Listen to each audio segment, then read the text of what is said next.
രാവിലത്തെ നമ്മുടെ ബ്രേക്ക്ഫാസ്റ്റ് കണ്ടോ.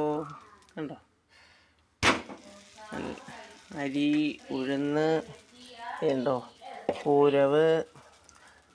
ഇപ്പം ഏറ്റവും ഗുണപ്രദമായ രീതിക്ക് നമുക്ക് എല്ലാം ചേർത്ത് കണ്ടോ. അരി കുറച്ചിട്ടിട്ട് കൂരവ് കൂടെ ഇടണം. കൂരവ്, ഉഴുന്ന് ഉണ്ടോ, ഞാൻ ചുട്ട് വെച്ചിരിക്കുന്നുണ്ടോ.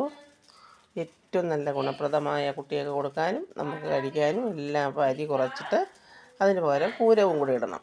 കൂരവും അരിയും ഇത്തിരി ഒരു പിടി അരിയും ഉഴുന്നും കൂടി ഇട്ട് നല്ല, അപ്പം നമുക്ക് കാൽസ്യവും വിറ്റാമിനും ഒക്കെ അടങ്ങിയ നല്ല സൂപ്പർ ദോശയാണ് ഈ കണ്ടോ. രാവിലത്തെ ബ്രേക്ക്ഫാസ്റ്റ് കണ്ടോ.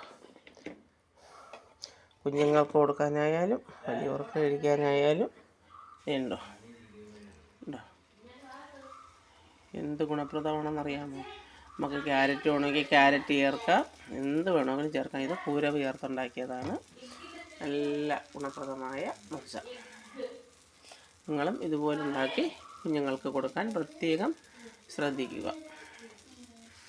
നമ്മൾ അരി ഉഴുന്ന് മാത്രം ചേർത്തല്ലായിരുന്നോ ദോശ ഉണ്ടാക്കുന്നത്. ഇപ്പം അരി കുറച്ചിട്ടിട്ട് അതിന് പകരം കൂരവും കൂടി ചേർത്താൽ മതി. കൂരവ് ചേർക്കാം, അതുപോലെ തന്നെ പയർ വർഗ്ഗങ്ങൾ, പയർ ചേർക്കാം, ചെറുപയർ അതിടാം. അങ്ങനെ ഒത്തിരി ധാന്യങ്ങളും കൂടി ചേർത്ത് നമുക്ക് ദോശ ഉണ്ടാക്കി കുഞ്ഞുങ്ങൾക്കും വലിയവർക്കും കഴിക്കാം.